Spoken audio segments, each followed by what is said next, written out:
Oke, terima kasih Bu Linda, Bu Hilaria untuk doanya. Selamat malam, Suster sudah hadir, Ibu Bapak semuanya.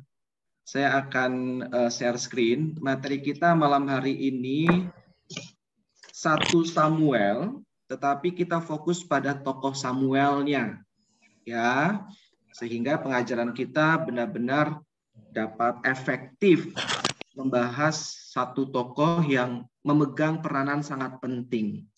Nanti saya akan jelaskan peran Samuel sebagai hakim, sebagai nabi, dan juga sebagai pemimpin bangsa Israel. Ya, oke. Ada nggak di sini yang nama anaknya Samuel?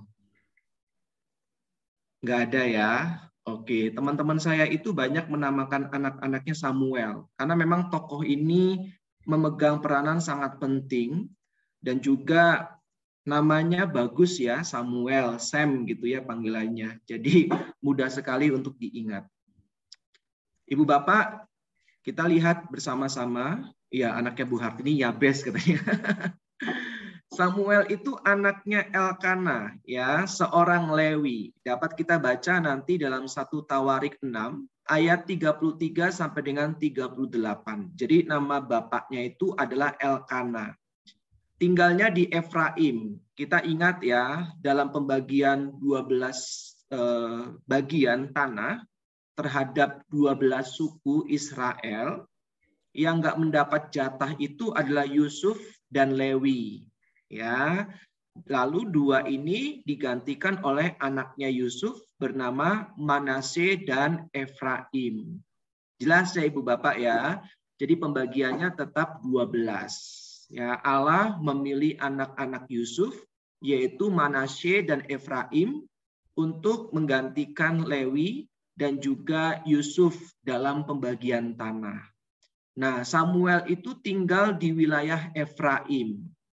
Lahir dari ibu yang dikenal karena mandul.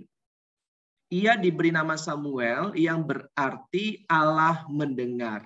Dari kata sama itu artinya mendengar, dan El itu artinya Allah. Samuel, Allah mendengar. Elvindes, nah nggak jelas. Ya. Nah, Hana itu ibunya memohon anak kepada Allah dan Allah mendengarkan doanya. Jadi nama Samuel itu karena ibunya yaitu Hana memohon kepada Allah untuk kehadiran seorang anak dan Allah mendengarkan doanya. Maka namanya Samuel, Allah mendengar. Kemudian yang berikutnya, sang ibu mempersembahkan kepada Allah sehingga ia menjadi seorang nazir seumur hidupnya. Coba kita perhatikan 1 Samuel 1 ayat 23 sampai dengan bab 2 ayat 11. Tetapi kita baca yang bab satunya ya Ibu Bapak ya. Silakan. 1 Samuel bab 1 ayat 23 sampai dengan 28. Ya. Yang sudah ketemu silahkan dibaca.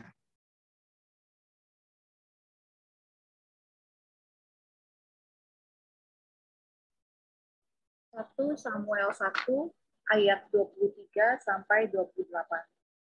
Kemudian Elkana suaminya itu berkata kepadanya, "Perbuatlah apa yang kau pandang baik. Tinggallah sampai engkau menyapih dia, hanya Tuhan kiranya menepati janjinya." Jadi tinggallah perempuan itu dan menyusui anaknya sampai disapihnya. Setelah perempuan itu menyapih anaknya, dibawanyalah dia dengan seekor lembu jantan yang berumur 3 tahun, 1 eva tepung, dan sebuyung anggur. Lalu diantarkannya ke dalam rumah Tuhan di Silo. Waktu itu masih kecil betul kanak-kanak itu. Setelah mereka menyembelih lembu, mereka mengatakan kanak-kanak itu kepada Eli. Lalu kata perempuan itu, "Mohon bicara tuanku, demi tuanku hidup, akulah perempuan yang dahulu berdiri di sini dekat tuanku untuk berdoa kepada Tuhan. Untuk mendapat anak inilah aku berdoa, dan Tuhan telah memberikan kepadaku apa yang kuminta daripadanya. Maka aku pun menyerahkannya kepada Tuhan, seumur hidup terserahlah ia kiranya kepada Tuhan. Lalu sujudlah mereka di sana menyembah kepada Tuhan. Oke, terima kasih Kak Yunita. Jelas saya ibu bapak ya, dengan lantang mamanya Hana mengatakan bahwa untuk mendapat anak inilah aku berdoa. Dan Tuhan telah memberikan kepadaku apa yang kuminta daripadanya. Maka aku pun menyerahkannya kepada Tuhan. Jadi Hana menyerahkan Samuel kepada Tuhan seumur hidup. Nah, ya, seumur hidup. Terserahlah ia kiranya kepada Tuhan, lalu sujudlah mereka di sana menyembah kepada Tuhan. Jadi Hana mengatakan kepada Eli yang saat itu sebagai imam, sebagai pemimpin, bahwa aku telah berdoa kepada Tuhan untuk kehadiran seorang anak dan Tuhan menjawab doaku. Sekarang terserah Tuhan. Ya, seumur hidupnya aku menyerahkannya kepada Tuhan. Ya, dan sejak kecil Samuel itu dididik oleh Imam Eli dan melayani Allah di rumah Tuhan di Silo. Jadi Silo itu merupakan daerah tempat para imam, ibu bapak. Ya, ia dipanggil menjadi nabi yang menyampaikan kehendak Allah ketika terjadi kemerosotan moral yang hebat di Israel. Coba kita lihat 1 Samuel 2 ayat 12 sampai dengan 17. Silakan satu orang volunteer tolong bacakan.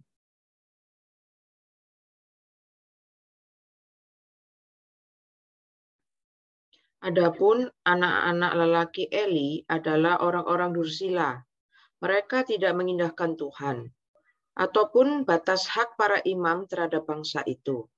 Setiap kali seseorang mempersembahkan kurban sembelihan, sementara daging itu dimasak, datanglah bujang imam mempersembahkan garpu bergigi 3 di tangannya, dan dicucukkannya ke dalam bejana atau ke dalam kuali, atau ke dalam belanga, atau ke dalam periuk. Segala yang ditarik dengan garpu itu ke atas, diambil imam itu untuk dirinya sendiri. Demikianlah mereka memperlakukan semua orang yang datang ke sana, ke Silo. Bahkan sebelum lemaknya dibakar, bujang imam itu datang, lalu berkata kepada orang yang mempersembahkan kurban itu, "Berikanlah daging kepada imam untuk dipanggang, sebab ia tidak mau menerima daripadamu daging yang dimasak, hanya yang mentah saja." Apabila orang itu menjawabnya, "Bukankah lemak itu harus dibakar dahulu? Kemudian barulah ambil bagimu sesuka hatimu." Maka berkatalah ia kepada orang itu, "Sekarang juga harus kau berikan, kalau tidak, aku akan mengambilnya dengan kekerasan." Dengan demikian, sangat besarlah dosa kedua orang muda itu di hadapan Tuhan, sebab mereka memandang rendah korban untuk Tuhan. 22, Bu Vivi. Ya. 22. Eli telah sangat tua. Apabila didengarnya segala sesuatu yang dilakukan anak-anaknya terhadap semua orang Israel, dan bahkan mereka itu tidur dengan perempuan-perempuan yang melayani di pintu kemah pertemuan. Oke, terima kasih Bu Vivi. Sama-sama. Nanti saya akan jelaskan ya. Ini merupakan gambaran bagaimana terjadi kemerosotan moral yang hebat di Israel, terutama yang dilakukan oleh kedua anak Eli. Ya, namanya nanti saya jelaskan di bagian berikutnya, Hofni dan Pinehas. Nah, kedua anak Eli ini sebenarnya diharapkan untuk menggantikan atau meneruskan peran dari ayahnya, yaitu Imam Eli.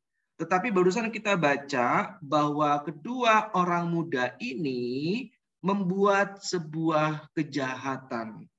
bukan hanya sebuah, bahkan 2 kali. Ya, selain mempersembahkan korban dan kemudian memanipulasinya, ternyata barusan kita mendengar di ayat 22, kedua anak dari Imam Eli ini apa?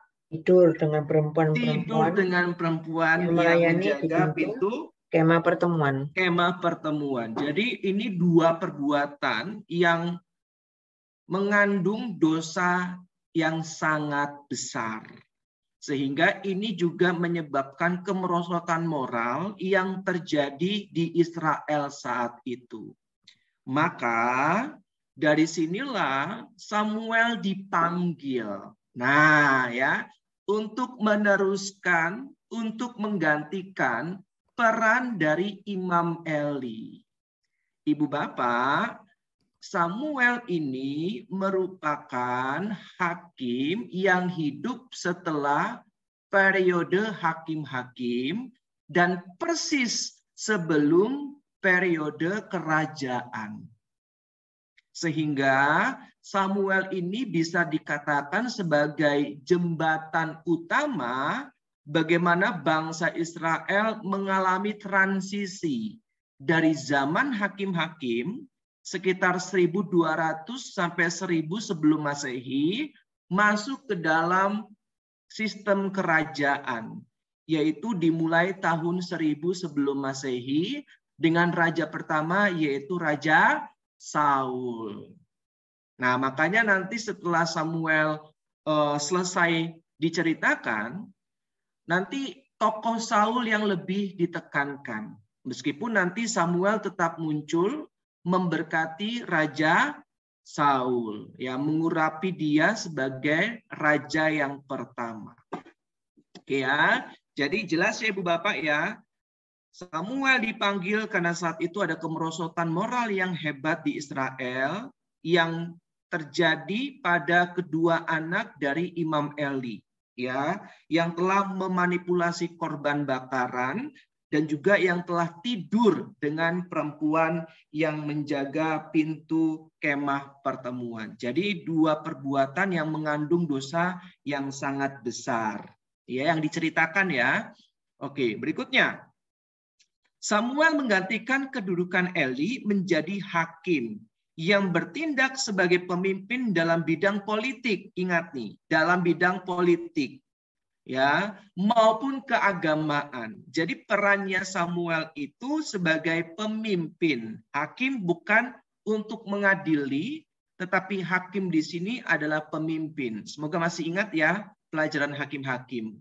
Nah, Samuel itu sebagai hakim dalam bidang politik dan dalam bidang keagamaan.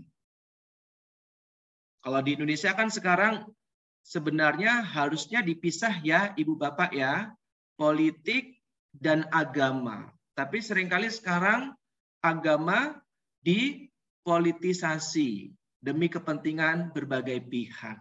Ya. Nah, zaman dulu itu sudah ada sebenarnya. Ya, bagaimana seorang pemimpin politik juga pemimpin keagamaan. Sebagai pemimpin politik, Samuel itu memimpin perlawanan terhadap orang Filistin. Ya. Sebagai pemimpin keagamaan, ia menyampaikan kehendak Allah kepada umat Israel dan mempersembahkan kurban. Jadi ada 2 nih di sini. Peran Samuel sebagai pemimpin politik, ia memimpin bangsa Israel melakukan perlawanan terhadap bangsa Filistin, lalu sebagai pemimpin keagamaan, Samuel menyampaikan pesan Allah, kehendak Allah kepada umat Israel dan mempersembahkan kurban. Ingat, Samuel itu imam juga. Jadi ada 3 perannya, hakim, imam, dan nabi. Ya, dan harap diingat yang mampu memberikan atau mempersembahkan kurban adalah seorang imam. Ya, jadi ini 3 peran dari Samuel sebagai hakim atau pemimpin, sebagai nabi, juru bicara Tuhan, dan terakhir sebagai imam yang mempersembahkan korban. Dialah hakim terakhir yang memerintah Israel, dan pada masa tuanya Samuel mengurapi 2 raja pertama Israel.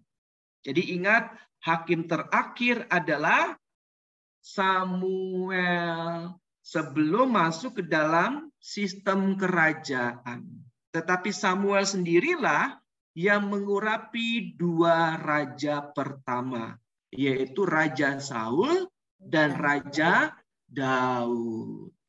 Jadi tokoh ini penting sekali. Ya. Oke, berikutnya. Sekarang kita masuk ke dalam panggilan Samuel. Ya, bagaimana Samuel dipanggil? Tadi kita sudah belajar alasan Samuel dipanggil ya Ibu Bapak ya. Karena sebenarnya yang diharapkan adalah anak-anak dari Imam Eli untuk menggantikan Imam Eli sendiri, tetapi ternyata kedua anak dari Imam Eli itu melakukan perbuatan jahat sehingga mereka tidak layak, dan dipilihlah Samuel. Karena Samuel orang yang luar biasa saleh, benar-benar dikhususkan oleh Allah. Ya, oke. Sejak kecil Samuel tinggal bersama Eli dan dididik oleh imam itu. Maka saya pernah cerita kepada ibu bapak, tidak ada seorang pemimpin tanpa seorang mentor yang hebat. Jadi pemimpin yang hebat itu karena memiliki mentor yang hebat. Itu saya percaya sekali. Ya, seperti Musa itu menjadi pemimpin yang hebat karena mertuanya yaitu Imam Yitro. Wah, ini kalau dibahas Imam Yitro menarik ya. Itu benar-benar mendidik Musa dengan sangat baik. Tapi sangat jarang kita mendengar Imam Yitro dijelaskan kepada umat. Ya, yang sering terdengar adalah peran dari Nabi Musa. Sedangkan Musa menjadi pemimpin yang hebat seperti yang kita kenal itu karena jasa, salah satunya jasa dari mertuanya, yaitu Imam Yitro. Nah, itu dapat kita baca dalam Keluaran bab 18. Bagaimana Imam Yitro dapat mendampingi, memberikan nasihat kepada Musa. Nah, demikian juga dengan Samuel. Samuel dapat menjadi pemimpin yang hebat, dapat menjadi nabi yang hebat, dapat menjadi imam yang hebat, itu karena ia memiliki mentor yang hebat, yakni Imam Eli. Ketika telah dewasa, Samuel menggantikan Eli dan memimpin orang Israel dalam berbagai pertempuran dan membawa kemenangan bagi Israel. Samuel memegang peran utama dalam masa peralihan dari zaman para hakim ke zaman kerajaan. Ya, jadi Ibu Bapak jangan bingung ya, kita sudah pernah membahas zaman para hakim dan zaman kerajaan. Ya, saya juga pernah jelaskan kronologis waktunya ya, mengenai waktu-waktu dari Adam, Hawa, kemudian Nuh, kemudian Abraham, Ishak, Yakub, Yusuf, ya, lalu Musa, lalu zaman Yosua masuk ke Kanaan, lalu hakim-hakim, raja-raja, pembuangan Babel, pasca pembuangan Babel, kemudian sampai bermuara pada perjanjian baru. Itu saya pernah jelaskan. Nah, kemudian ketika sudah tua dan tidak mampu lagi menjalankan tugasnya sebagai hakim, Imam Eli berbagi tugas dengan kedua anaknya. Nah, ini yang tadi saya sebut ya, yaitu Hofni dan Pinehas. Ini kedua orang muda yang barusan kita baca tadi dalam 1 Samuel bab 2. Ya. Tetapi Hofni dan Pinehas, anak-anaknya yang menjabat sebagai imam, bertindak jahat. Sebagai imam, mereka bertugas membakar kurban yang dipersembahkan oleh orang Israel kepada Allah. Korban bakaran ya. Nah, seringkali keduanya itu mengambil bagian dari daging kurban yang tidak menjadi hak mereka. Coba kita baca Ulangan 18. Ulangan 18 ayat 3 sampai dengan 5. Silakan satu orang volunteer.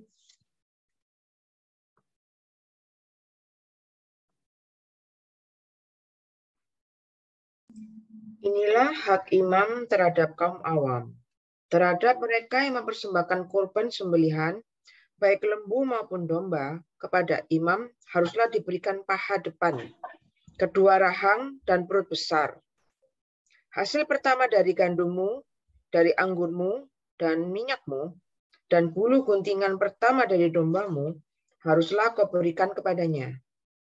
Sebab dialah yang dipilih oleh Tuhan Allahmu dari segala sukumu, supaya ia senantiasa melayani Tuhan dan menyelenggarakan kebaktian demi namanya, ia dan anak-anaknya. Nah, terima kasih Bu Vivi. Jelas ya, ini yang menjadi hak para imam. Yaitu apa tadi di ayat yang ketiga? Paha bagian depan. Berarti kalau paha bagian belakang boleh nggak? Nggak boleh. Nggak boleh. Nah, yang terjadi mereka berdua ini mengambil bagian yang bukan haknya. Sebagai imam, mereka itu tahu apa yang menjadi haknya dan apa yang bukan menjadi haknya. Berarti mereka ini telah memanipulasi, berlaku tidak adil dan tidak jujur. Nah, silakan dicatat ayat-ayatnya. Jadi udah ada aturan-aturannya Ibu Bapak. Hak yang menjadi jatah dari imam terhadap kurban bakaran. Ya, nggak sembarangan. Nah, selain itu, tadi ya kita baca, mereka juga tidur dengan perempuan yang melayani di depan pintu kemah pertemuan. Ya, kalau kita berbicara tidur, bukan tidur seperti samping-sampingan ya, tetapi lebih daripada itu tentunya.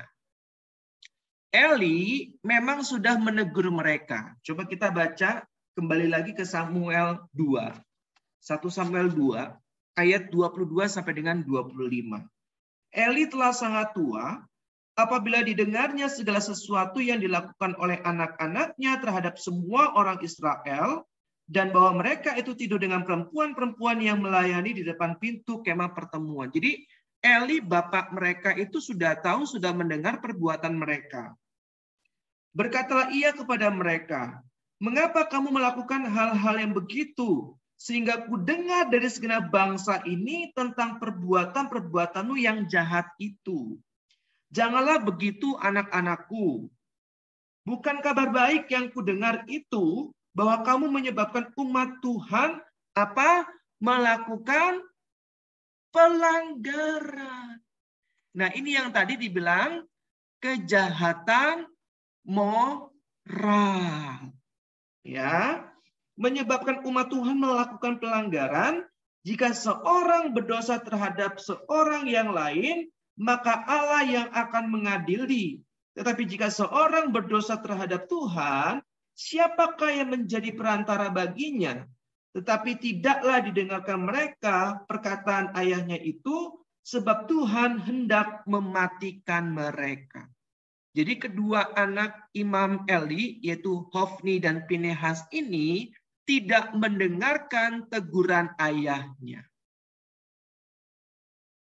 Maka Allah mengutus seorang nabi, memberitahukan hukuman yang akan menimpa Eli dan juga keluarganya. Karena Eli tidak keras, tidak tegas ya terhadap kedua anaknya. Sehingga Allah mengutus seorang nabi untuk memberikan pesan bahwa akan ada hukuman yang menimpa Eli dan keluarganya. Pertama, setiap orang laki-laki dari keturunan Eli, ingat Eli itu merupakan keturunan imam, Lewi, ya. Maka setiap orang laki-laki dari keturunan Eli, keturunan para imam, akan mati sebelum mereka menjadi tua. Itu pertama pesannya. Yang kedua, Hofni dan Pinehas, anaknya Eli, itu akan mati pada hari yang sama. Dan jabatan imam besar akan diberikan kepada orang lain. Ya, jadi Ibu Bapak, kalau kita merasa ada imam-imam yang berlaku tidak baik, ya, tidak murni, dari zaman perjanjian lama juga sudah ada gitu ya. Nah, kita malam hari ini belajar bagaimana Allah sangat marah terhadap perbuatan mereka, lalu Allah akan menghukum mereka dengan kematian, lalu memilih orang lain untuk menggantikan mereka sebagai imam besar. Nah, silakan baca 1 Samuel 4 ayat 11. Jadi nubuat yang disampaikan oleh nabi tersebut benar-benar terjadi. Silakan, satu orang volunteer tolong bacakan. Lagi pula tabut Allah dirampas dan kedua anak Eli, Hofni dan Pinehas tewas. Nah, terima kasih Bu Ratna. Jadi nubuatnya terjadi, terbukti. Ya, mereka berdua mati secara bersamaan. Lalu tadi nubuat yang satunya lagi apa? Bahwa keturunan dari Eli, ya, saudara-saudaranya yaitu para imam juga akan mengalami kematian, dan itu juga terbukti. Coba kita baca 1 Samuel 22 ayat 6 sampai dengan 23. Tidak usah dibaca semuanya, hanya perikopnya saja. Perikopnya apa? Para imam di Nob dibunuh. Nah, para imam di Nob dibunuh. Imam-imam inilah merupakan keturunan atau saudara dari Imam Eli. Siapa yang membunuhnya atau siapa yang membunuh mereka? Yaitu Raja Saul yang saat itu sedang mencari Daud. Ya, kalau kita baca kisahnya, maka kita akan tahu, oh ternyata yang terjadi dalam 1 Samuel 22 ayat 6 sampai dengan 23 sudah dinubuatkan. Sampai sini jelas ya Ibu Bapak ya? Ternyata sudah dinubuatkan. Sama seperti penyangkalan Petrus 3 kali.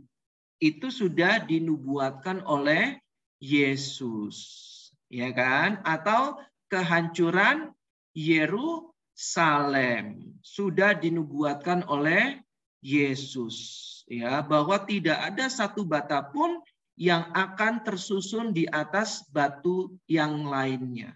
Dan ternyata terbukti tahun 70 Yerusalem luluh lantah. Nah, itu yang disebut dengan nubuat. Ya, bukan lubuat. Nah, itu beda. Kalau lubuat itu hikmat manusia, diada-adain, ya. Tapi kalau nubuat itu murni dari Allah. Oke, kalau kita belajar lebih jauh lagi, maka kita bisa mengenal nubuat palsu, nubuat semu, dan nubuat asli. Kalau dalam persekutuan doa misalkan, ada yang berseru, misalkan mengutip beberapa ayat dalam kitab suci.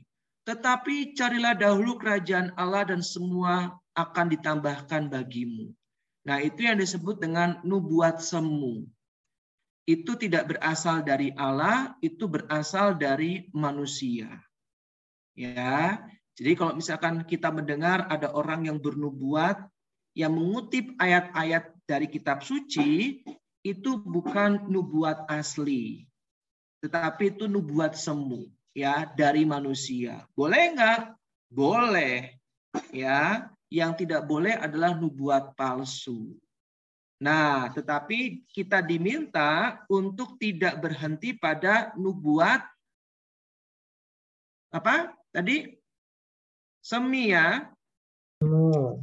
Tetapi kita harus masuk ke dalam nubuat Yang sesungguhnya. Yang sesungguhnya, yang asli. Jadi kok semi tadi? Semu, ya. Nubuat semu, ya. Jadi kita tidak boleh berhenti pada nubuat semu, tetapi harus belajar untuk masuk ke dalam nubuat asli. Gitu ya. Maka kalau setiap kali saya bawa di persekutuan doa di komunitas, ada yang mengucapkan kata-kata dari ayat-ayat kitab suci, nah itu bisa dipastikan dari manusia itu sendiri. Ya, oke. Kita lihat sekarang Samuel sebagai hakim. Yang ini udah dicatat ya Ibu Bapak ya. Samuel itu tumbuh dewasa dalam pengawasan Imam Eli. Ya, yang sekaligus menjadi bapa dan gurunya. Allah menyertainya dan terus-menerus menyampaikan firman-Nya kepada orang pilihannya itu. Dengan setia ia mendengarkan firman Allah yang disampaikan kepadanya. Jadi Allah itu memilih Samuel, ya, dan Samuel mendapatkan pengawasan, bimbingan langsung dari Imam Eli. Ya, maka Samuel itu tumbuh besar dalam pengawasan Imam Eli. Nah, Ibu Bapak, coba kita lihat 1 Samuel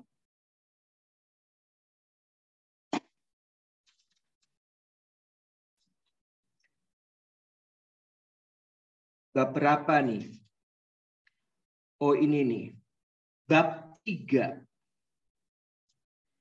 Ayat 1 sampai dengan bab 4 ayat 1a. Nah, silakan dicatat saja. Saya akan bacakan beberapa ayat ya, karena waktu kita nggak cukup kalau dibacakan semua. Tapi Ibu Bapak setelah ini bisa dibaca lagi ya. 1 Samuel 3 ayat 1 sampai dengan bab 4 ayat 1a. Nah, kita lihat di ayat yang pertama. Samuel terpanggil. Maka kita masuk ke bagian berikutnya. Samuel yang muda itu menjadi pelayan Tuhan di bawah pengawasan Eli. Nah tadi ya, pada masa itu firman Tuhan jarang, penglihatan pun tidak sering. Jadi zaman itu firman Tuhan jarang. Dan penglihatan pun tidak sering. Pada suatu hari yang matanya, dan tidak dapat melihat dengan baik, sedang berbaring di tempat tidurnya. Lampu rumah Allah belum lagi padam, Samuel telah tidur di dalam bait suci Tuhan, tempat tabut Allah. Samuel tidurnya bukan di kamar rumahnya, tapi di mana? Di dalam bait suci Tuhan, tempat tabut Allah. Wah, luar biasa ya. Kalau kita mungkin di dekat tabernakel. Ya, jadi tidur di sana tuh, di dekat tabernakel ya.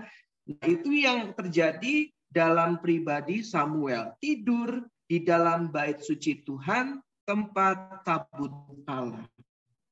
Yang lalu Tuhan memanggil Samuel, dan ia menjawab, iya Bapak. Nah perhatikan ini Ibu Bapak. Lalu Tuhan apa? Samuel.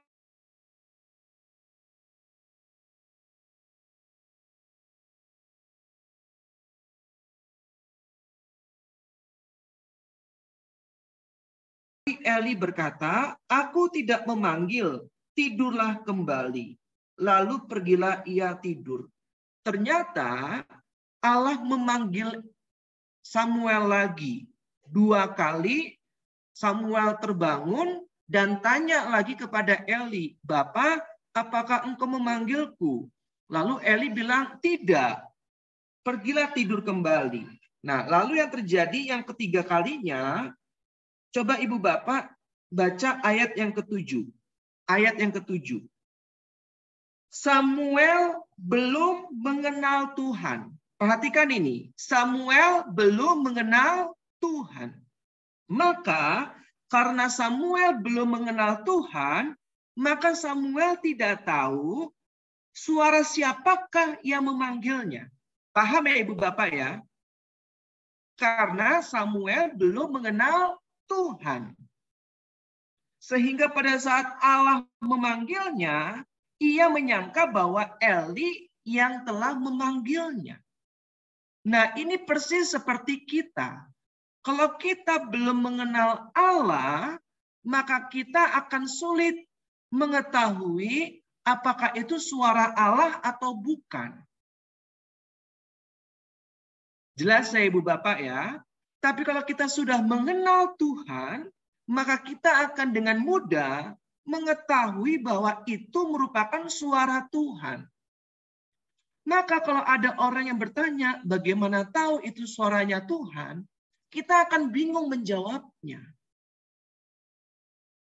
Sampai sini paham ya Ibu Bapak ya? Karena ini adalah pengalaman iman. Pengalaman relasi. Pengalaman bagaimana kita bertumbuh dalam pengenalan akan Allah. Maka orang yang semakin sering berdoa, semakin sering baca firman, akan semakin peka terhadap suara Allah. Dan Allah berbicara kepada kita saat-saat ini tidak seperti dalam perjanjian lama.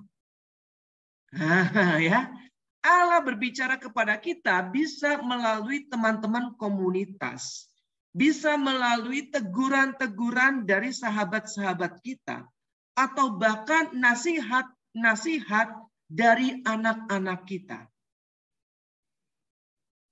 Kalau kita mampu dengan rendah hati, terbuka, dan peka, maka kita akan selalu tahu bahwa itu suara dari Tuhan.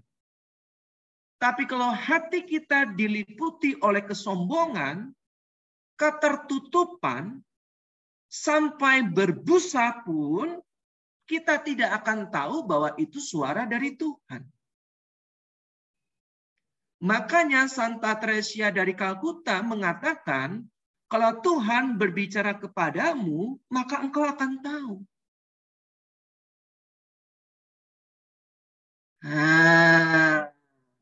Ini menjadi hal yang sangat penting, Ibu Bapak. Ayat yang ke-7. Dan Samuel belum mengenal Tuhan, firman Tuhan belum pernah dinyatakan kepadanya. Ayat yang ke-8. Kamu mandi, kalau sudah selesai baru aku. Ya tuh, mandi dulu. Berarti ini. Dan Tuhan memanggil Samuel sekali lagi. Untuk ketiga kalinya, ia pun bangunlah, lalu pergi mendapatkan Eli serta katanya, "Iya Bapak, bukankah Bapak memanggil aku?" Sampai 3 kali. Jadi Samuel itu nggak tahu yang sedang memanggilnya itu adalah suara dari Allah. Karena Samuel belum mengenal Allah. Lalu mengertilah Eli bahwa Tuhanlah yang memanggil anak itu. Nah, karena Eli sudah mengenal Allah. Walaupun Eli tidak mendengar suara itu, tetapi Eli percaya bahwa suara itu adalah suara Allah. Oke, berikutnya ayat yang ke-9. Sebab itu berkatalah Eli kepada Samuel, "Pergilah tidur, dan apabila ia memanggil engkau, katakanlah, berbicaralah Tuhan, sebab hambamu ini mendengar." Maka pergilah Samuel, dan tidurlah ia di tempat tidurnya. Lalu datanglah Tuhan, berdiri di sana, dan memanggil seperti yang sudah-sudah. Samuel, Samuel. Dan Samuel menjawab, berbicaralah sebab hambamu ini mendengar. Bersabdalah saja Tuhan. Lalu apa kalimat berikutnya? Maka saya akan sembuh. Iya. Tetapi perhatikan, kita lihat ayat yang ke-11. Ternyata Allah menyampaikan pesannya kepada Samuel dengan kalimat yang sangat mengagetkan. Ya, orang yang baru pertama kali mendengar Allah, lalu mendapatkan pesan yang sangat mengagetkan. Coba kita lihat ayat 11. Ketahuilah, aku akan melakukan sesuatu di Israel, sehingga setiap orang yang mendengarnya akan bising kedua telinganya. Iya kan? Lalu yang berikutnya, pada waktu itu aku akan menepati kepada Eli segala yang telah kufirmankan tentang keluarganya dari mula sampai akhir. Jadi Allah berpesan kepada Samuel bahwa Allah akan menepati janjinya. Ya, apa yang telah difirmankan kepada keluarga Eli.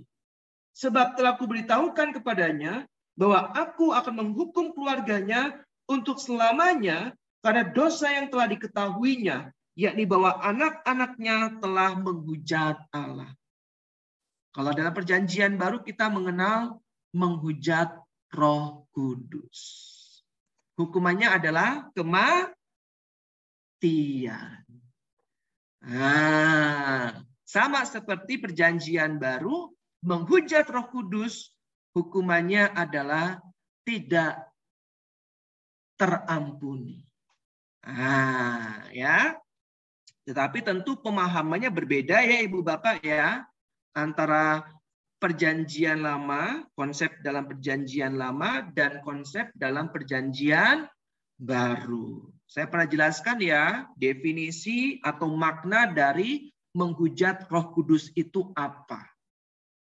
Berikutnya, ayat yang ke-14.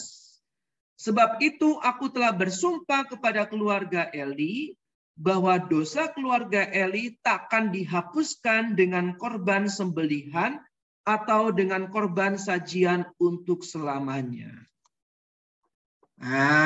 Jadi dosanya itu benar-benar tidak terampuni. Bahkan dikatakan apa? Sebab itu aku telah bersumpah kepada keluarga Eli bahwa dosa keluarga Eli takkan dihapuskan dengan korban sembelihan atau dengan korban sajian untuk selamanya. Jadi Allah benar-benar murka. Ya. Nah, Ibu Bapak mungkin ada yang lupa atau belum tahu dosa menghujat Roh Kudus itu seperti apa. Silakan cari di YouTube SOG ya. Sudah diupload materinya, jadi biar banyak yang nonton YouTube SOG, banyak yang melihat, banyak yang subscribe, like, dan komen. Oke, berikutnya ya. Sekarang bagian yang kedua, Samuel sebagai hakim. Kita lihat 1 Samuel 7 ayat 2 sampai dengan 14. Nah, silakan Ibu Bapak nanti baca ya. Kalau malam hari ini kita nggak sempat tentunya, karena waktu kita terbatas. Samuel itu adalah hakim. Mirip dengan hakim-hakim yang memerintah sebelum dirinya. Ingat, ada 12 hakim sebelum Samuel. 6 hakim besar dan 6 hakim kecil. Sebagaimana para hakim, Samuel pun bertindak sebagai seorang penyelamat bagi suku-suku Israel. Pada masa kepemimpinannya, Israel harus berhadapan dengan bangsa Filistin. Jadi nggak cuma Raja Saul dan Raja Daud yang menghadapi bangsa Filistin. Samuel sebelum mereka pun menghadapi bangsa Filistin.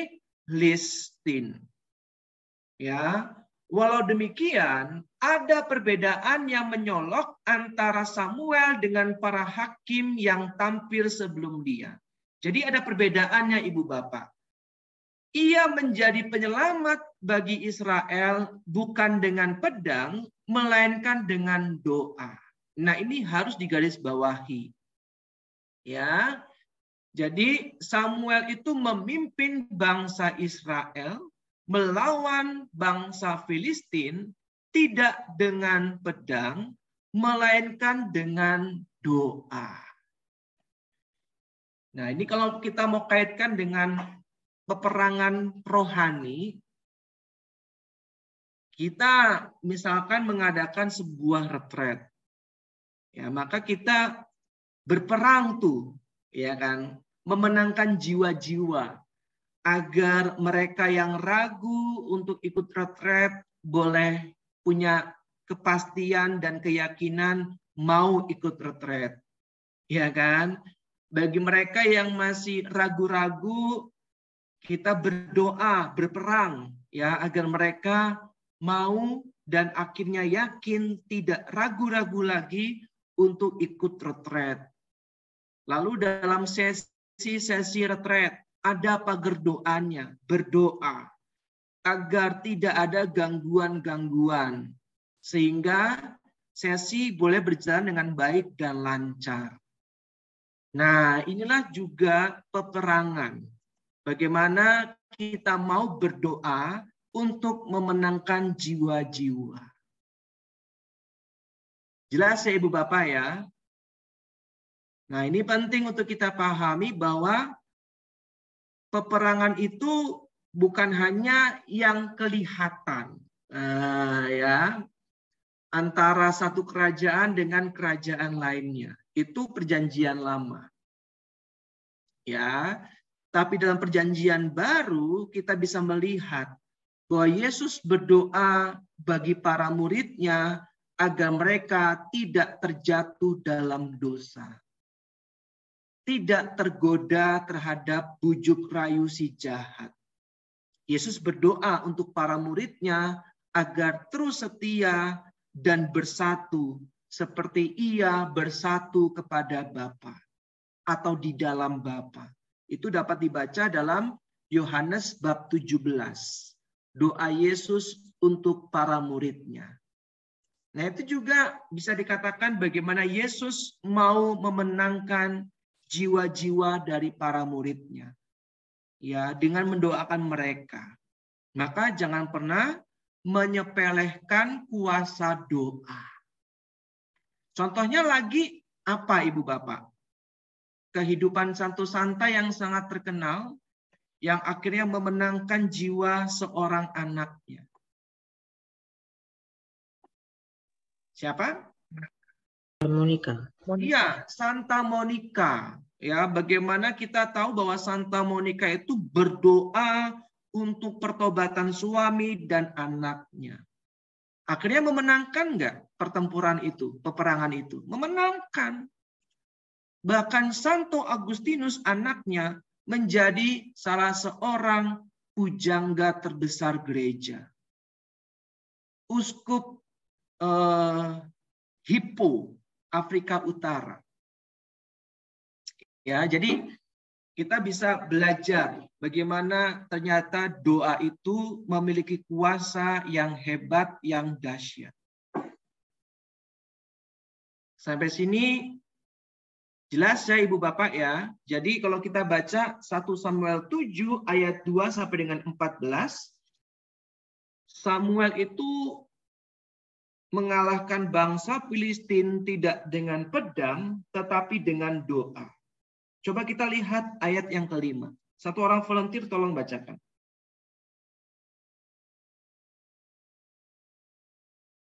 Satu Samuel 7 ayat 5. Lalu berkatalah Samuel, kumpulkanlah segenap orang Israel ke Mispa, maka aku akan berdoa untuk kamu kepada Tuhan. Nah, ya, thank you Kak Yunita. Dikumpulkan, bukannya diajak komunikasi bagaimana mengalahkan bangsa Filistin dengan berperang, tetapi dikumpulkan untuk didoakan oleh Samuel. Ya, Samuel akan berdoa untuk kamu kepada Tuhan. Lihat nih. Nah, kalau kita baca ayat yang ketiga, silakan ayat sebelumnya. Lalu berkatalah Samuel kepada seluruh kaum Israel demikian. Jika kamu berbalik kepada Tuhan dengan segenap hati, maka jauhkanlah para allah asing dan para Asitoret dari tengah-tengahmu, dan tunjukkan hatimu kepada Tuhan, dan beribadahlah hanya kepadanya. Maka ia akan melepaskan kamu dari tangan orang Filistin. Nah, terima kasih Bu Vivi. Jelas ya? Bagaimana Samuel mengajak bangsa Israel itu untuk bertobat, mengalahkan ilah-ilah lain. Bahkan dengan yakin Samuel bilang, kalau engkau melakukan semuanya itu, maka Allah akan melepaskanmu dari tangan bangsa Filistin. Maka jangan pernah meremehkan pertobatan dan doa. Ya, terakhir coba lihat ayat yang ke-6. Silakan.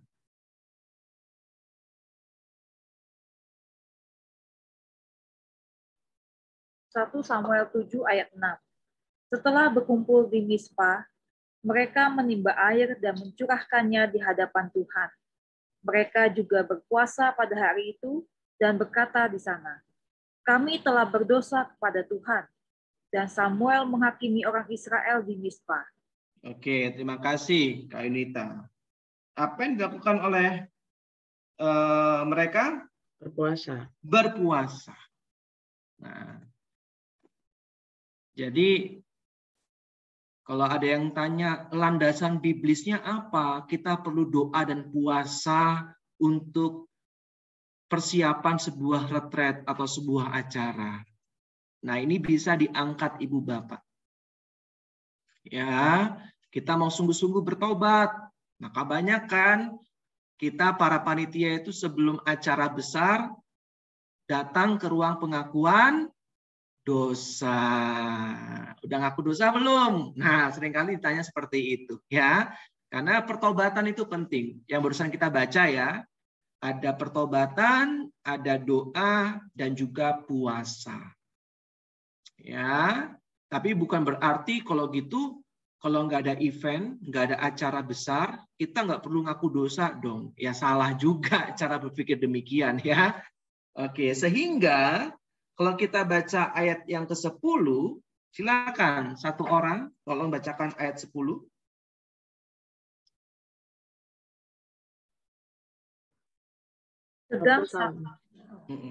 Silakan Kak Yunita. Sedang Samuel mempersembahkan korban bakaran itu, majulah orang Filistin berperang melawan orang Israel. Tetapi pada hari itu, Tuhan mengguntur dengan bunyi yang hebat ke atas orang Filistin dan mengacaukan mereka, sehingga mereka terpukul kalah oleh orang Israel. Nah, terima kasih Kak Yunita. Pertanyaannya, berarti bangsa Filistin itu kalah oleh siapa? Tuhan. Oleh Tuhan. Yang apa? Yang memberikan guntur. Sehingga mengacaukan bangsa Filistin. Dan akhirnya mereka kalah. Ayat 13 tuh. Demikianlah orang Filistin itu ditundukkan dan tidak lagi memasuki daerah Israel. Tangan Tuhan melawan orang Filistin seumur hidup Samuel. Hebat nggak Samuel? Ya, jadi hanya dengan pertobatan, doa, dan puasa. Tangan Allah menyertai bangsa Israel melawan orang Filistin seumur hidup Samuel.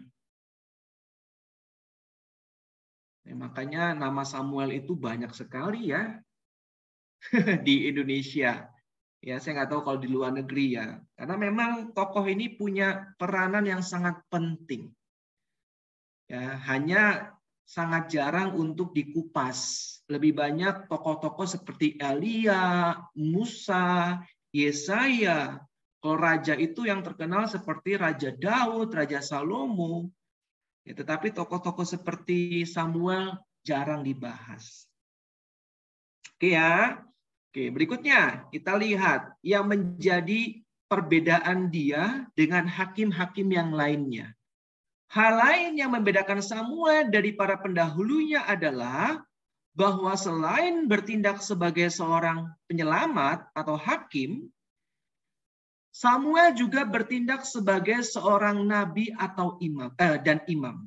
Ya, jadi seperti yang saya bilang, Samuel punya 3 peran yang sangat penting, yang sangat esensial saat itu.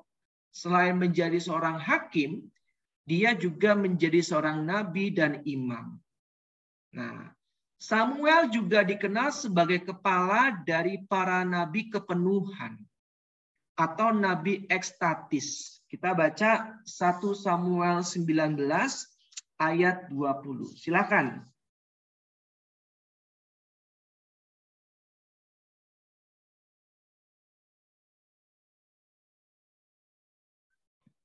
1 Samuel 19 ayat 20. Maka Saul mengirim orang-orang suruhan untuk mengambil Daud.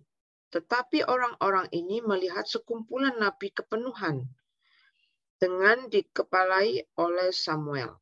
Dan roh Allah hinggap pada orang-orang suruhan Saul, sehingga mereka pun kepenuhan seperti nabi. Nah, jadi Samuel itu bukan hanya seorang nabi, bahkan dia kepala dari para nabi. Jelas ya Ibu Bapak ya? Oke.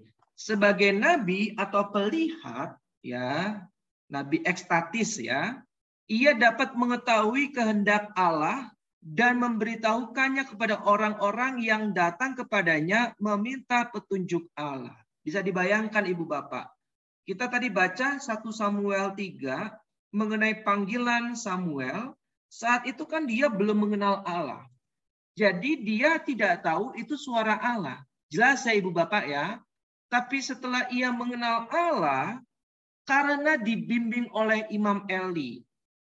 Kalau seandainya saat itu tidak ada Imam Eli yang bilang bahwa itu suara Allah, dan nanti kalau engkau mendengar suara itu lagi, coba engkau bilang, ya Allah, berkatalah saja dan hambamu ini mendengar. Kalau tidak ada bimbingan dari Imam Eli, maka Samuel akan selalu bingung itu suaranya siapa. Paham ya Ibu Bapak ya? Tetapi karena dia dibimbing langsung, diawasi langsung oleh Imam Eli, maka pada saat ia butuh bimbingan, maka Imam Eli membimbingnya, dan semakin hari Samuel semakin dapat mengenal suara Allah. Jadi ini pertumbuhan rohani Ibu Bapak. Bahwa dalam proses mendengar suara Allah, kita juga butuh pembimbing rohani. Ya, kita butuh diarahkan. Kita butuh masukan-masukan. Ya. Nah, kita lihat di sini 1 Samuel 9 ayat 9. Silakan, satu orang volunteer tolong bacakan. 1 Samuel 9 ayat 9. Tetapi roh jahat yang daripada Tuhan hinggap pada Saul. Ketika ia duduk di rumahnya dengan tombaknya di tangannya, dan Daud sedang main kecapi. Maaf, Bu Ratna. 1 Samuel 9. Oh, 9, sorry. 19. Ayat 9. Gak apa-apa. Dahulu di antara orang Israel, apabila seseorang pergi menanyakan petunjuk Allah, ia berkata begini, mari kita pergi lihat, sebab nabi yang sekarang ini disebutkan dahulu pelihat.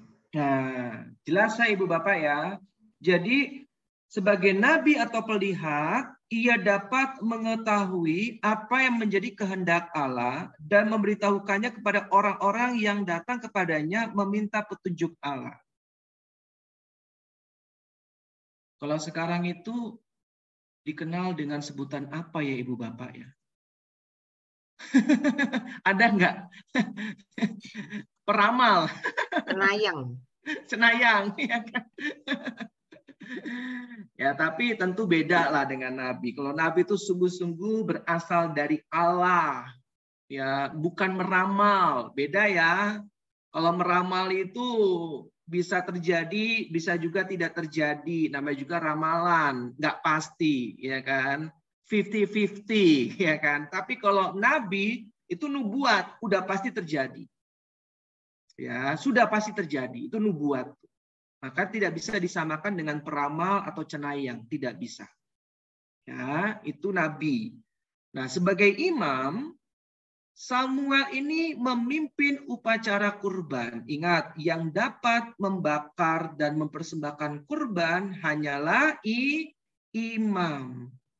Coba buka 1 Samuel 9 ayat 12. Silakan.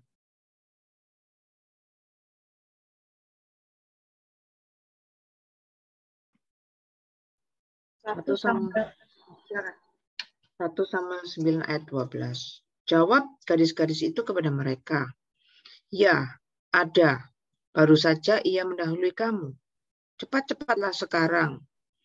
Ia datang ke kota hari ini karena ada perjamuan kurban untuk orang banyak di bukit pada hari ini." Nah, itu di situ Samuel dimaksud ya Ibu Bapak ya.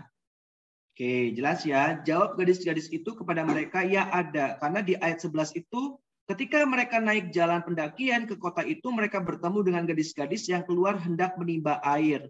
Mereka bertanya kepada gadis-gadis itu, "Lihat ada di sini. Nabi ada di sini." Siapa dia? Samuel. Ya ada katanya kan. Baru saja ia mendahului kamu. Cepat-cepatlah sekarang ia datang ke kota hari ini karena ada perjamuan korban untuk orang banyak di bukit pada hari ini. Jelas ya Ibu Bapak ya. Ia juga merupakan seorang imam yang memimpin upacara kurban. Samuel juga mempersembahkan kurban kepada Allah dalam berbagai kesempatan, misalnya sebelum pasukan Israel maju berperang.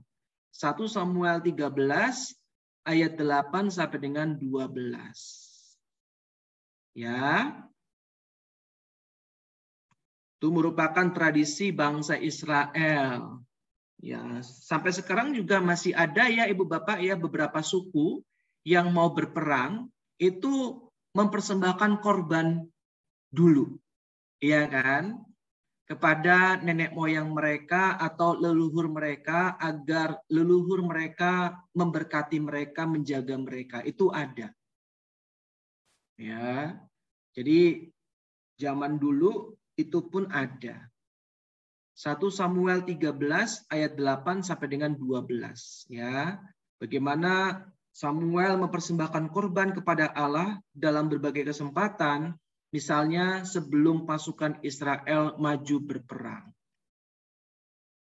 Nah, kalau kita umat Katolik tentu tidak akan mempersembahkan kurban bakaran, kurban sajian lagi ya Ibu Bapak ya. Karena sang kurban anak domba Allah sudah menebus semuanya lunas. Ya, sungguh-sungguh lunas, ya kan? Dan kita diundang untuk bersyukur. Kita diundang untuk merayakan misteri Paskah Kristus. Ya, sehingga kita ikut terlibat ya 2000 tahun yang lalu merayakan, menghayati. Dan disitulah kita mempersembahkan diri kita bersatu dalam misteri Paskah Kristus, Sang Anak Domba Allah. Itu makna Paskah untuk kita. Ya, kita mengorbankan kesombongan kita, ego, dan kita mau persembahkan semuanya untuk dapat bersatu dalam misteri Paskah Kristus. Oke, itu makna Paskah untuk kita ya. Jadi yang kita kurbankan adalah kesombongan kita, kemalasan kita, ego kita, dan sebagainya. Ya, hal-hal yang mungkin tidak berkenan bagi Allah. Kita ingin persembahkan semuanya agar kita boleh bersatu dalam misteri Paskah Kristus. Oke, sekarang bagian yang terakhir, Israel meminta raja. Nah, ini juga dalam zaman Samuel ya, Ibu Bapak ya, masa tuanya Samuel. Samuel masih diberikan tugas dan beban terutama ya dari bangsa Israel, pemuka-pemuka Israel, karena mereka minta seorang raja. Inilah cikal bakal Israel beralih dari zaman hakim-hakim masuk ke zaman kerajaan. Ya, jangan bingung ya Ibu Bapak ya. Jadi setelah Israel masuk ke Kanaan oleh Yosua, Yosua kan membagi 12 bagian ya terhadap suku-suku Israel, ya tanah-tanahnya itu. Tetapi ada satu suku yaitu Lewi yang tidak mendapat jatah tanah itu. Ya, karena dikhususkan untuk memimpin ibadat ya, tetapi mereka tetap mendapatkan jatah. Tadi ya kita baca bersama-sama apa yang menjadi hak para imam dari keturunan Lewi tersebut. Karena mereka tidak punya pendapatan. Karena kan pendapatan itu didapatkan dari hasil bumi, dari tanah. Nah, karena Lewi nggak punya tanah, maka mereka berhak mendapatkan jatah. Tadi kita baca ya, salah satunya dari kurban persembahan dan juga gandum dan sebagainya. Jadi jangan bingung. Nah, setelah itu masuk ke dalam masa hakim-hakim karena banyak bangsa-bangsa tetangga yang tidak suka dengan kehadiran bangsa Israel karena mungkin merasa terancam sehingga bangsa-bangsa tetangga ini menyerang bangsa Israel. Tetapi bukan hanya itu, karena bangsa Israel juga hidupnya tidak setia. Mereka menyembah berhala, menyembah dewa-dewi Kanaan, ya, Nabi Baal dan Asyera sebagai dewa-dewi kesuburan. Dan saat itu Allah menghukum mereka sehingga mereka diserang, dijajah oleh bangsa asing. Maka muncullah zaman-zaman para hakim selama 2 abad, 200 tahun. Kemudian Samuel muncul sebagai hakim terakhir. Lalu bagian terakhir di masa tuanya, Samuel diminta oleh pemuka Israel untuk mengurapi atau memohon kepada Allah diberikan seorang raja. Nah, kita masuk sekarang bagaimana Israel meminta raja. 1 Samuel 8 ayat 1 sampai dengan 22. Perikopnya tentang apa Ibu Bapak? Orang Israel menghendaki seorang raja. Ya, jadi ini cikal bakal kerajaan Israel ya. 1 Samuel bab 8. Ya, diingat ya Ibu Bapak ya. Jadi kita tahu sejarahnya nih. Oh, ternyata dalam 1 Samuel bab 8 inilah untuk pertama kalinya bangsa Israel minta seorang raja. Ya, oke. Ketika usianya telah lanjut, Samuel membagi tanggung jawab atas Israel dengan kedua anaknya. Ternyata sama saja seperti Imam Eli, Ibu Bapak. Rupanya kedua anaknya Samuel itu tidak melakukan tugas mereka menurut teladan ayahnya. Sama ya. Dan Samuel tidak membimbing mereka menjadi pemimpin yang benar. Sebagai hakim, mereka berlaku tidak adil dan membelokkan hukum sesuai dengan hadiah yang diberikan kepada mereka. Sama ya, seperti anak-anaknya Imam Eli. Maka kalau kita melihat ada tokoh-tokoh yang penting, pemimpin-pemimpin dalam gereja yang hebat gitu ya. Misalkan DPH yang begitu luar biasa, tapi mohon maaf anak-anaknya tidak baik, jangan langsung dihakimi ya. Karena kan kita bisa lihat juga nih bagaimana Imam Eli dan Samuel, dua tokoh yang sangat diberkati oleh Allah pun, ya mereka tidak bisa membimbing kedua anaknya dengan baik. Artinya tidak ada pemimpin yang sempurna. Ya, oke. Kenyataan ini mengingatkan bahwa pergantian kepemimpinan berdasarkan keturunan akan membawa kerugian bagi seluruh bangsa. Seorang pemimpin yang baik belum tentu melahirkan anak-anak yang akan menjadi pemimpin yang baik pula. Ya. Tapi ini bukanlah kebenaran yang mutlak ya Ibu Bapak, ya bukan berarti nanti kalau misalkan ada yang mencalonkan diri anak dari mantan presiden kita, ya udah pasti tidak baik itu. Karena biasanya seperti itu. Ya kita nggak bisa memutlakkan, ya, tetapi kita bisa belajar bagaimana banyak kejadian di mana pemimpin yang hebat itu belum tentu bisa melahirkan anak-anak yang hebat juga. Ya, jadi kita harus melihatnya secara objektif, bukan karena peran dari bapaknya. Oke. Kemudian yang berikutnya, melihat hal itu, para pemuka Israel meminta dia mengangkat seorang raja untuk memimpin Israel. Mereka ingin menjadi seperti bangsa-bangsa lain. Nah, para pemuka Israel itu melihat, nanti penerus dari Samuel, anak-anaknya nggak benar, nggak beres nih. Mau dibawa kemana nih bangsa kami? Jadi melihat hal itu, pemuka-pemuka Israel itu berpendapat bahwa harus ada seorang pengganti Samuel. Tapi raja, sistemnya bukan lagi seperti sekarang, tapi benar-benar sistemnya kerajaan. Kenapa?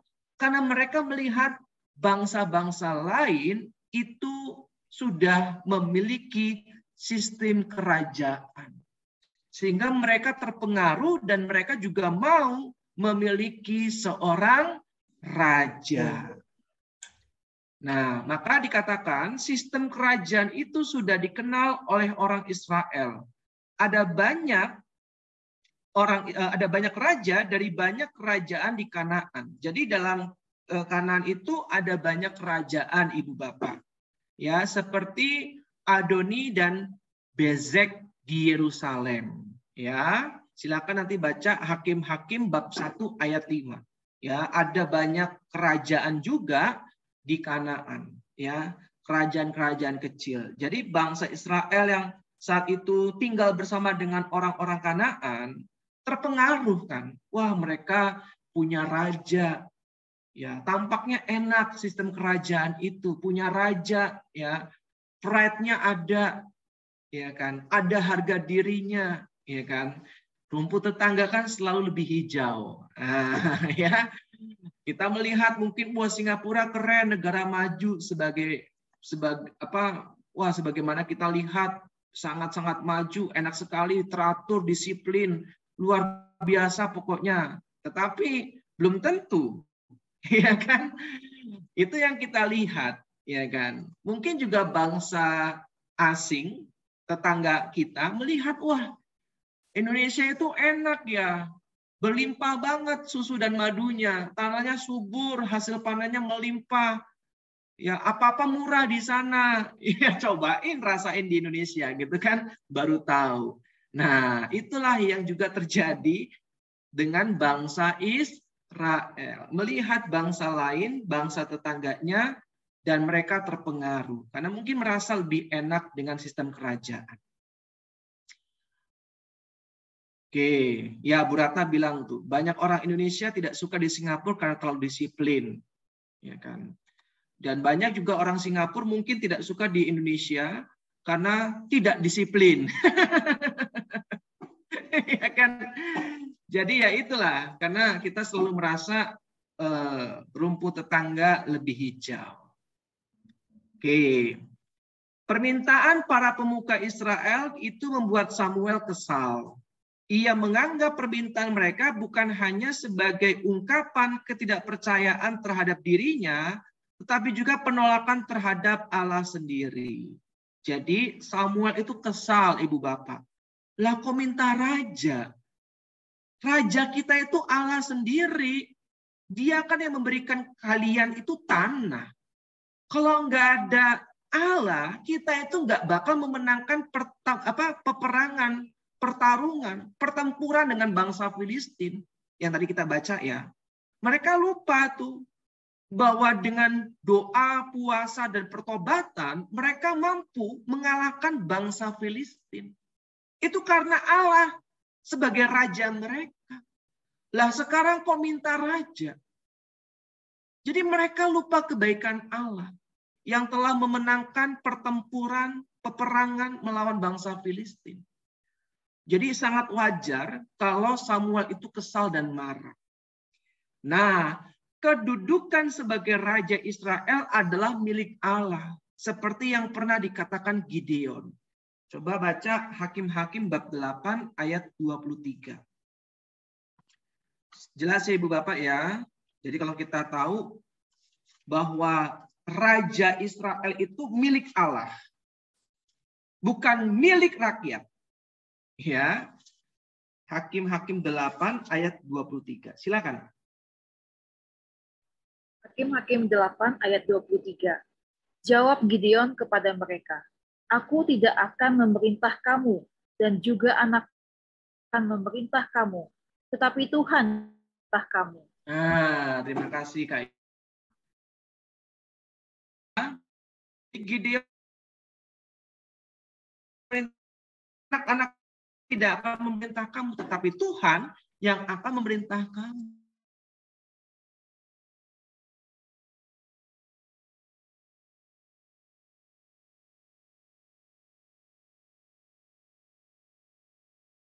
Tuhan sudah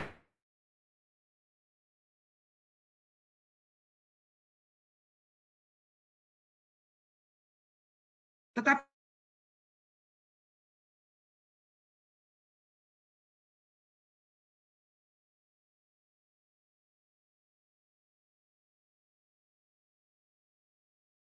terjadi Ibu Bapak. Tetapi lihat nih.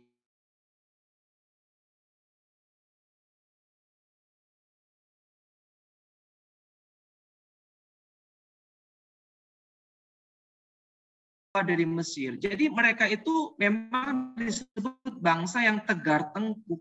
Kerjaannya selalu berontak. Permintaan itu menunjukkan bahwa mereka menolak Allah sebagai pemimpin mereka yang sesungguhnya. Walaupun demikian, perhatikan ini. Allah menyuruh Samuel memenuhi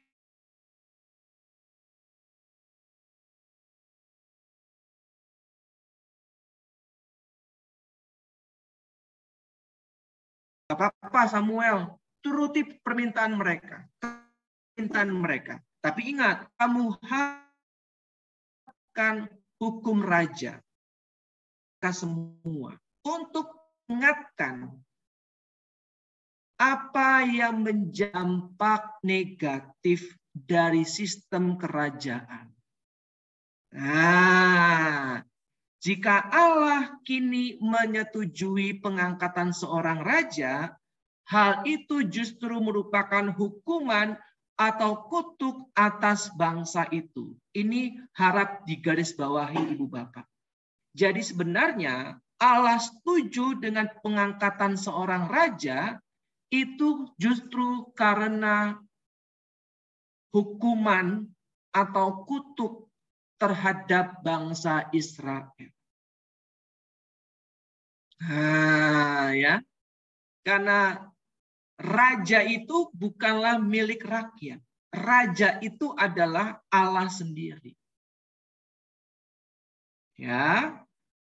Raja mereka akan memperbudak mereka dan hidup di bawah pemerintahan raja akan menjadi pengalaman yang sulit dan sekaligus memalukan bagi mereka. Jadi Allah itu sudah memberikan peringatan. Ya, kalau engkau memiliki raja, engkau akan diperbudak. Dan engkau akan hidup dalam pengalaman yang sulit, bahkan memalukan. Nah, ya. Oke. Sekarang saya akan menjelaskan hukum raja. Silakan dicatat Ibu Bapak, hukum raja itu ada di dalam Ulangan bab 17 ayat 14 sampai dengan 20. Ya.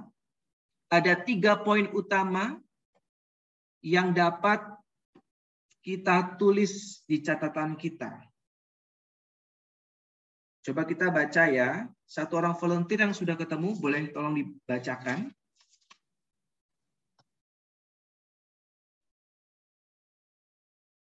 Ayat berapa, Kak? 14 sampai dengan 20.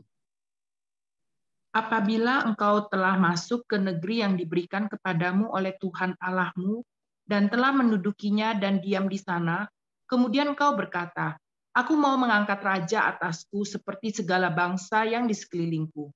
Maka hanyalah raja yang dipilih Tuhan Allahmu yang harus kau angkat atasmu. Dari tengah-tengah saudara-saudaramu, haruslah engkau mengangkat seorang raja atasmu, seorang asing yang bukan saudaramu, tidaklah boleh kau angkat atasmu. Hanya janganlah ia memelihara banyak kuda, dan janganlah ia mengembalikan bangsa ini ke Mesir untuk mendapat banyak kuda, sebab Tuhan telah berfirman kepadamu, janganlah sekali-kali kamu kembali melalui jalan ini lagi. Juga janganlah ia mempunyai banyak istri, supaya hatinya jangan menyimpang. Emas dan perak pun janganlah ia kumpulkan terlalu banyak. Apabila ia duduk di atas tahta kerajaan, maka haruslah ia menyuruh menulis baginya salinan hukum ini menurut kitab yang ada pada imam-imam orang Lewi. Itulah yang harus ada di sampingnya, dan haruslah ia membacanya seumur hidupnya untuk belajar takut akan Tuhan Allahnya dengan berpegang pada segala isi hukum dan ketetapan ini untuk dilakukannya, supaya jangan ia tinggi hati terhadap saudara-saudaranya, supaya jangan ia menyimpang dari perintah itu ke kanan atau ke kiri, agar lama ia memerintah, ia dan anak-anaknya di tengah-tengah orang Israel. Oke. Demikianlah sabda Tuhan, syukur kepada Allah. Terima kasih Ibu Hartini. Ini hukum raja ya Ibu Bapak ya. Nah setelahnya kita bisa melihat penghasilan imam dan orang Lewi. Nah silakan nanti dibaca tuh. Ya, tadi kita baca ayat yang berapa tadi itu? Ayat yang ketiga, 4 dan 5 ya. Nah, oke.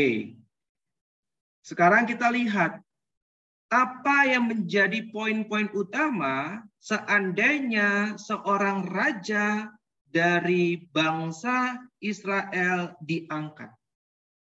Ya, dampaknya ada 3. Silakan dicatat. Yang pertama, nanti para pemuda akan direkrut ke dalam pasukan kerajaan. Selain itu, banyak pemuda akan direkrut untuk bekerja di tanah pertanian raja, dan para pemudinya akan dipekerjakan di dapur istana. Jadi benar-benar pemuda dan pemudinya diperdayakan. Ya, kalau direkrut ke dalam pasukan kerajaan itu bisa menjadi pengawal kereta kerajaan, dapat menjadi prajurit perang dan sebagainya. Ya, kalau yang perempuan itu dipekerjakan di dapur istana. Itu resiko yang pertama yang harus ditanggung. Siap nggak? Yang kedua, 1/10 dari hasil pertanian akan diminta raja untuk diberikan kepada pegawai-pegawainya. Persepuluhan ini mengacu kepada pajak yang dipungut atas hasil-hasil pertanian untuk mendukung lembaga kerajaan. Jadi, 1/10 di sini berbeda dengan 1/10 dalam bidang keagamaan ya Ibu Bapak ya. 1/10 ini diambil dari pajak dari hasil pertanian. Mungkin ini cikal bakal PPN 10%, sekarang 11% ya. Ya, sudah ada tuh di perjanjian lama. Ya, siap nggak? Kalau tidak ada sistem kerajaan, tidak akan ada yang namanya pemungutan pajak persepuluhan ini. Tapi karena sistem kerajaan, maka nanti akan ada kewajiban membayar persepuluhan dari pajak hasil pertanian. Nah, ini udah dijelaskan oleh Allah melalui Samuel kepada bangsa Israel. Yang ketiga, nanti dampaknya atau resikonya adalah budak-budak mereka akan diambil untuk melayani kepentingan raja. Dan ternak mereka akan diambil untuk keperluan hidup raja dan para pegawainya. Orang Israel selama ini merdeka, justru akan menjadi budak raja. Ini dijelaskan oleh Samuel kepada mereka. Jelas ya Ibu Bapak ya. Dan nanti kita akan tahu dalam pemerintahan Raja Salomo, wah itu pajaknya naik. Rakyat itu semakin tercekik karena besarnya pajak yang harus dibayarkan kepada raja. Nah, ini sebenarnya sudah diperingatkan oleh Allah. Jadi Allah itu bukannya lepas tangan. Oke, saya turutkan nih apa yang menjadi kemauan kalian. Tapi ingat ya, ada resikonya loh. Ini resikonya. Nah, siap nggak? Nah, jelas ya Ibu Bapak ya. Jadi Allah itu Allah yang sangat baik loh. Dia sudah dikecewakan, dia sudah disakiti, ya, dia udah ditolak oleh bangsanya sendiri, tetapi dia masih tetap memberikan wejangan nasihat. Ya, kalau kalian sistem kerajaan, kalian nanti diperbudak, hidup kalian akan lebih sulit, akan ada wajib pajak 10%, dan seterusnya. Nah, tapi apa yang terjadi? Mereka tetap mau seorang raja. Ya, ini bangsa yang keras kepala. Nah, akhirnya bagian terakhir ya, Samuel tidak dapat meyakinkan orang Israel bahwa permintaan mereka kurang baik dan akan mereka sesali sendiri di kemudian hari. Mereka yakin bahwa ketiga fungsi yang akan dipegang oleh raja, yaitu hakim, kepala bangsa, dan panglima, akan sangat menguntungkan bagi Israel. Dengan memiliki raja, mereka akan menjadi sama seperti bangsa-bangsa lain. Nah, ini harus digarisbawahi. Ingat di awal, karena mereka melihat bangsa-bangsa lain memiliki seorang raja. Jadi mereka mau agar bangsa Israel juga memiliki seorang raja. Ya, jadi apapun yang menjadi resiko yang harus mereka tanggung, mereka nggak peduli. Karena mereka telah bertekad meminta seorang raja kepada Allah melalui Samuel. Karena itu mereka tetap pada pendirian mereka meminta Samuel mengangkat seorang raja bagi mereka. Nah, setelah ini kita masuk dalam kisah Raja Saul. Bagaimana Allah meminta Samuel untuk mengurapi Raja Saul. Raja Saul itu dari suku Benyamin. Ya, Benyamin itu suku yang paling lemah di antara suku Israel. Ya, Benyamin itu anak yang paling bungsu dari 12 anaknya Yakub. Ya, bukan Yusuf ibu bapak yang paling bungsu, tapi Benyamin. Ya, dan Benyamin merupakan suku yang paling lemah. Tetapi raja pertama berasal dari suku Benyamin. Oke, mohon maaf saya lebih 10 menit. Ya, silakan. Tapi enggak ya, tadi mulainya juga lebih 10 menit ya Bu Linda. Pas jadinya ya. Oke, silakan kalau ada pertanyaan Ibu.